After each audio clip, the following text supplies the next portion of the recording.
Assalamualaikum warahmatullahi wabarakatuh. Perkenalkan, nama saya Nabila Cantikula Dewi dengan NIM 20240520. Saya berasal dari Prodi Ilmu Pemerintahan, Fakultas Ilmu Sosial dan Ilmu Politik, Universitas Muhammadiyah Yogyakarta. Di sini saya akan membuat video bertujuan untuk meringkas hasil makalah yang telah saya buat dengan mata kuliah Al-Islam Akidah Akhlak. Dengan judul makalah yaitu berada di antara teori dan praktik dalam iman. Halo semuanya, pernahkah kalian merasa iman kita kuat, tapi saat diuji dalam kehidupan nyata, kita justru kesulitan dalam menerapkannya? Nah, itulah yang jadi pembahasan utama dalam makalah ini, yang mana kita akan mencoba untuk menjawab mengapa seringkali ada jarak antara apa yang kita yakini dengan apa yang kita lakukan. Dalam Islam sendiri, iman bukan sekedar percaya di hati atau sekedar ucapan lisan, tapi juga harus dibuktikan lewat amal perbuatan. Iman artinya meyakini dalam hati, diucapkan dan juga diamalkan. Sementara dalam agama Kristen, iman juga berhenti diyakinkan. Dalam Yakobus 2:17 berkata, iman tanpa perbuatan adalah mati, yang mana artinya iman adalah sejatinya yang mendorong seseorang untuk bertindak, mengasihi, melayani, dan juga membawa perubahan. Namun kenyataannya, hendak dari kita tahu tentang ajaran agama, hafal rukun iman, atau bahkan rajin beribadah, tapi tetap kesulitan untuk bersikap jujur, adil, dan peduli dalam kehidupan sehari-hari. Nah, makanya kenapa ini kita bisa terjadi di dalam lingkungan kita ataupun kepada diri kita sendiri. Mungkin makalah ini bisa menyebutkan beberapa penyebab. Pertama, yakni karena adanya pendidikan agama sering terlalu fokus pada hafalan dan juga teori, bukan pembahasan dan penghayatan. Yang kedua yaitu banyak tokoh agama atau pendidik belum memberikan teladan nyata dalam hidup sehari-hari.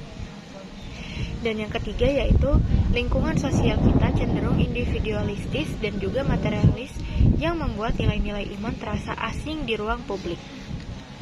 Dampaknya serius di tingkat pribadi, ini bisa menimbulkan konflik batin dan krisis spiritual. Seseorang bisa merasa munafik, kecewa, bahkan menjauh dari agamanya.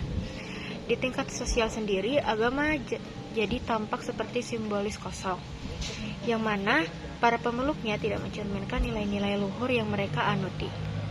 Lalu, apa sih solusinya? Makalah ini menawarkan pendekatan integratif dan menyeluruh. Pendidikan iman tidak cukup hanya menyentuh pikiran, tetapi juga menyentuh hati dan juga tindakan. Sekolah atau pesantren bisa membuat prosedur atau bahkan program-program pembiasaan seperti sholat berjamaah, bakti sosial, dan juga proyek keagamaan yang langsung bersentuhan dengan kehidupan nyata.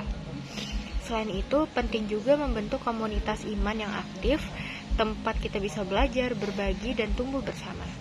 Di komunitas seperti ini, iman tidak hanya dibicarakan, tetapi juga dihidupkan.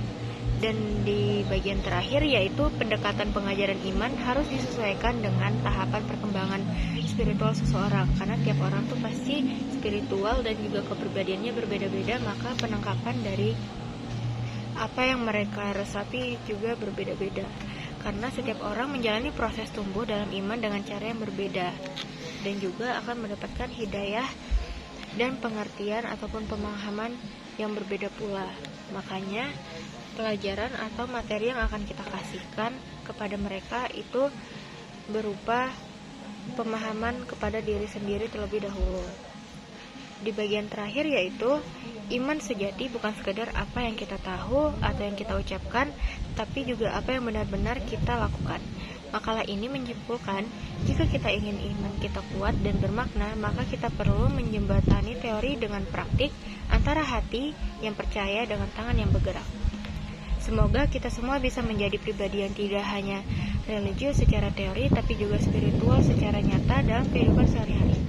Terima kasih sudah menyimak. Jangan lupa untuk terus belajar dan menghidupkan iman kita, bukan hanya di pikiran tetapi juga dalam perbuatan. Dalam penjelasan kali ini, kurang lebihnya mohon maaf. Apabila kalian ingin tahu lebih dalam lagi, mungkin bisa dibaca materinya melalui referensi yang telah saya kasih. Wassalamualaikum warahmatullahi wabarakatuh.